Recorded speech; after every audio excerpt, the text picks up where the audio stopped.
Olá, sejam todos muito bem-vindos ao podcast Catalisa. Nós temos a honra de hoje estarmos aqui com a doutora Eneida, uma das palestrantes do primeiro congresso de autismo e TDAH aqui em São José dos Campos. E é uma honra ter você aqui conosco, doutora Eneida. Muito obrigado pelo seu tempo aqui também conosco no podcast. Se você quiser dizer alguma coisa para os nossos ouvintes, por gentileza. Só agradecer, né, a oportunidade de estar aqui somando saberes, aprendendo, porque cada vez que a gente vem para um congresso, a gente tem uma escuta de um colega, a gente tem muitas conversas de bastidores, então é um grande aprendizado. Estou muito agradecida pelo convite. Excelente, eu que agradeço também. E nós temos algumas perguntas aqui para trabalhar um pouquinho com você. E eu gostaria de começar com a primeira pergunta. A senhora é criadora do método... Tudo bem, senhora? Tranquilo? Tranquilo. Tá. A senhora é criadora do método TICS, Terapia Integrativa de Conexão Sistêmica. Como que essa abordagem ela pode contribuir para ampliar o cuidado e a compreensão com a neurodiversidade? Eu costumo dizer que não existe uma pessoa com neurodiversidade numa família, e sim uma família neurodivergente.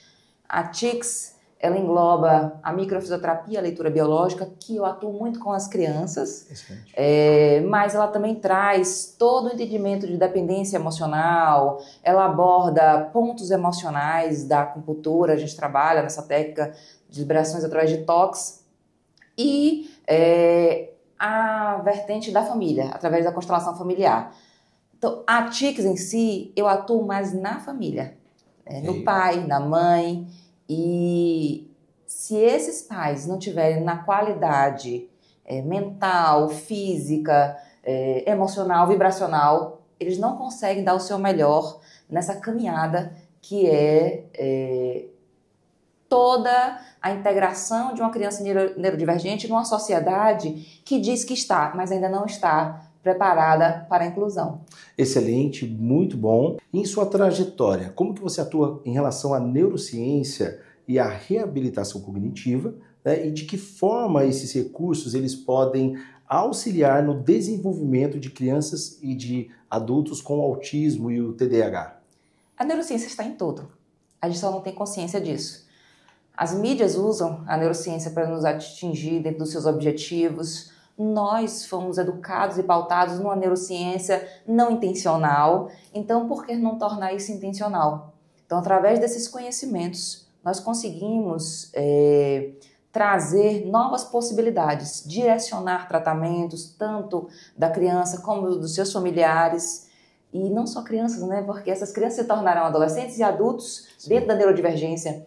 E quanto mais consciência esse indivíduo ganha com o passar dos anos, se tornando um adulto, se tornando um adolescente, a gente tem que entrar mais na expansão da consciência dele, nas percepções dele para o mundo e dentro dos seus objetivos. E a neurociência ela vem com grandes estratégias para juntar tudo, né? Dentro de um protocolo e trazer qualidade de vida para o dia a dia, para o funcionamento. Excelente. Não só os neurodivergentes, todos nós. Ok, com certeza. Como que você integra essa questão das técnicas, como microfisioterapia, leitura biológica, constelação familiar, esse ecossistêmica, né, familiar sistêmica, como essas práticas elas podem complementar a abordagem clínica em relação à neurodiversidade? A microfisioterapia, a leitura biológica, elas são muito pautadas em memória celular e estudo de desenvolvimento embriológico e da filogenia também, né? O estudo do desenvolvimento humano. Tudo que nós vivemos, desde pré-concepção, que é antes da concepção, que eu falei muito sobre isso na palestra, concepção, desenvolvimento embrionário, primeiros anos de vida, até os dias atuais, tudo que vivemos está aqui no nosso organismo, na memória das nossas células. Tudo que foi biologicamente programado, que está dentro do normal, do esperado, está tudo certo se acumulado na gente. Não importa quantos anos nós temos. Porém, tudo que gerou uma sobrecarga bioquímica, ela também vai estar armazenada, mas como sobrecarga. E eu não vou longe, tá? Uma sobrecarga bioquímica, ela pode ser fruto de traumas emocionais graves, mas também ela pode ser fruto de uma medicação não bem processada, de alimentos que a gente não consegue digerir, Então, tudo que o corpo saia do seu comum e mude sua bioquímica para dar conta, seja de forma física, de forma emocional, de forma orgânica, isso vai gerar uma sobrecarga e a vida é dual. Coisas boas e coisas impactantes acontecem a todo instante.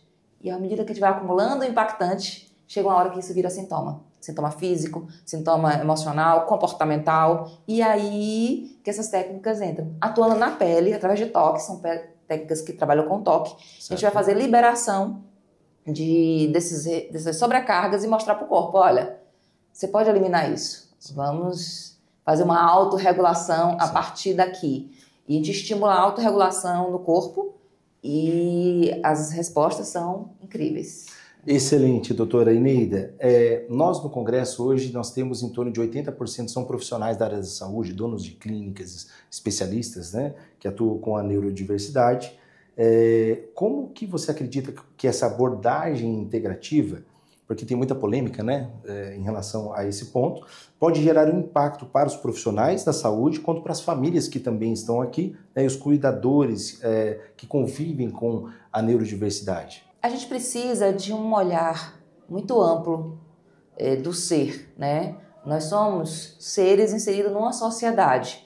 Não dá para dizer que nós tratamos a neurodivergência. Não dá para dizer que nós tratamos uma dor no ombro. Não dá para dizer que nós tratamos uma esofagite. Nós tratamos um indivíduo inserido numa sociedade, um contexto social que possui uma queixa ou um diagnóstico ou uma patologia.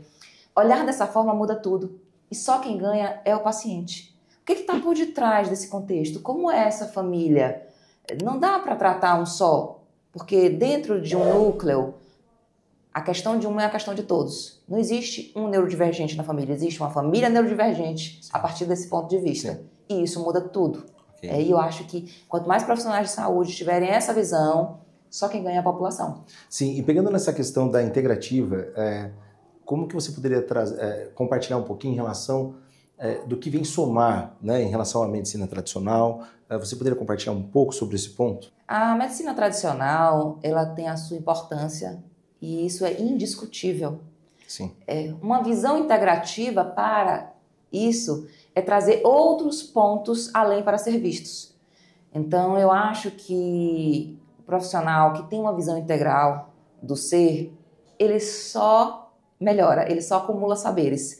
Nós não estamos aqui querendo desconstruir o tradicional. Ou até invalidar, né? Não... Muito menos invalidar. Sim. Nós só queremos somar. Sim. Olhares e entender que às vezes tem protocolos que são extremamente eficientes, mas que ele pode ter outros olhares somados a isso. E aí a gente entra também na multidisciplinaridade, que é tão importante. Sim. Muitas mãos para promover um bem-estar de um indivíduo, olhando ele de uma forma muito ampla. Por que um indivíduo tem uma pressão alta? Será que é só orgânico? Okay. Ou será que ele está passando por um processo no seu trabalho? Será que ele está passando por uma questão familiar grave? Então, não dá para a gente se limitar a enxergar apenas um organismo. A gente chegou a hora de a gente ampliar o olhar, né? E isso é algo que Sim. só tem a agregar. Excelente. E é interessante porque eu tenho um amigo médico e ele estava falando, Diego, a minha esposa estava com um problema estomacal. Isso para trazer a compreensão dessas conexões, né? E fizeram os exames e muitas coisas e não descobriam o que era.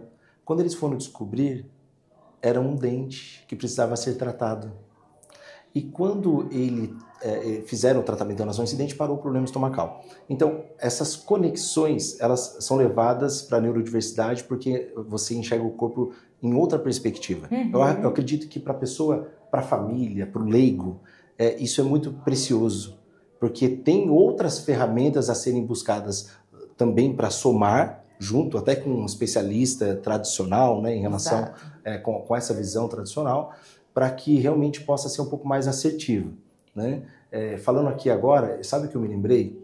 Eu lembro que desde quando eu era criança, a minha mãe e uma tia minha, eles preparavam aqueles bolos, aquelas trancinhas de trigo. Uhum. E eu fui educado dessa forma, aí sobrava um pouquinho ali naquela travessa, a gente raspava.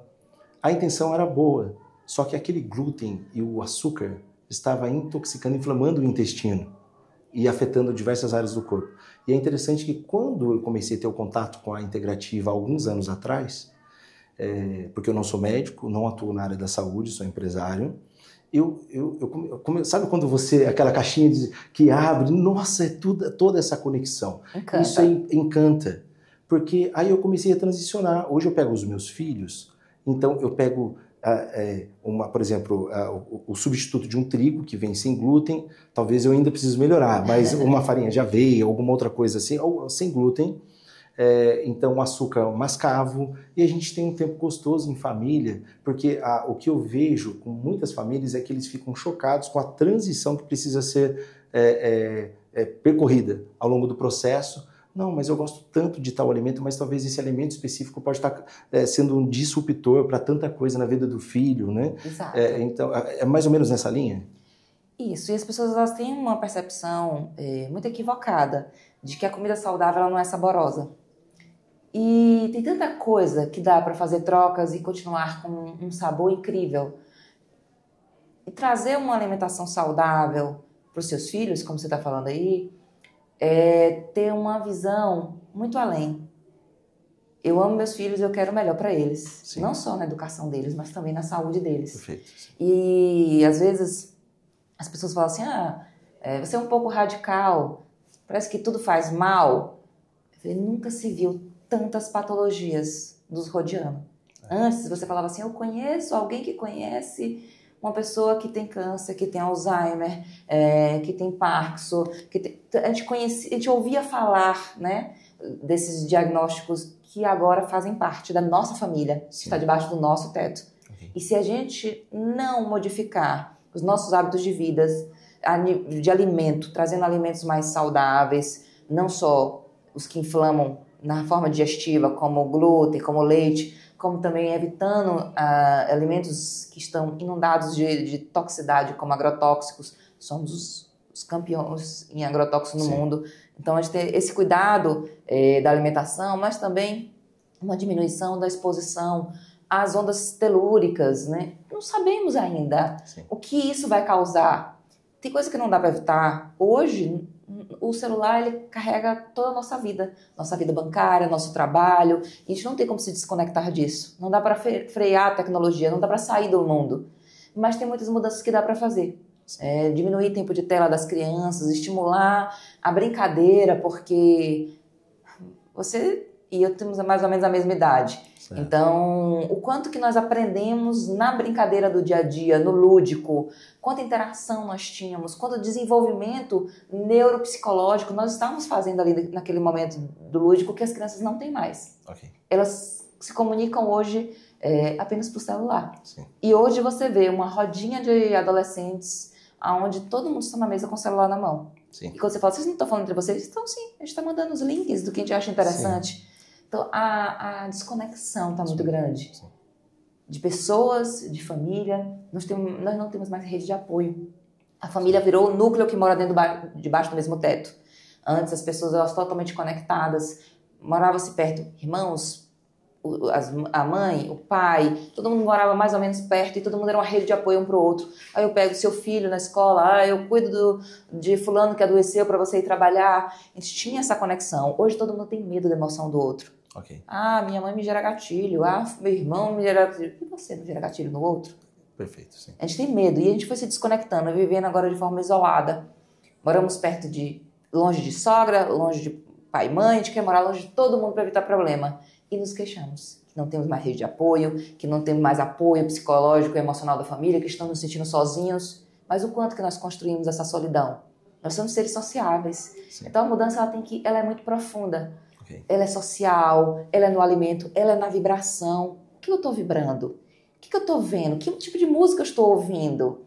Então é o pensamento. O quanto que eu digo que eu nunca vou perdoar alguém que me fez aquele mal. Eu estou fazendo mal para mim mesmo. Todo dia me lembrando da raiva que essa pessoa me causou. Sim. Então a saúde, ela não é a ausência de doença. Ela é a inteireza do ser. Excelente, muito bom. E para finalizar, qual que é a sua visão sobre o futuro do cuidado da neurodiversidade no Brasil e como a integração de saberes científicos e terapêuticos pode transformar esse cenário? Eu acho que temos muito o que caminhar.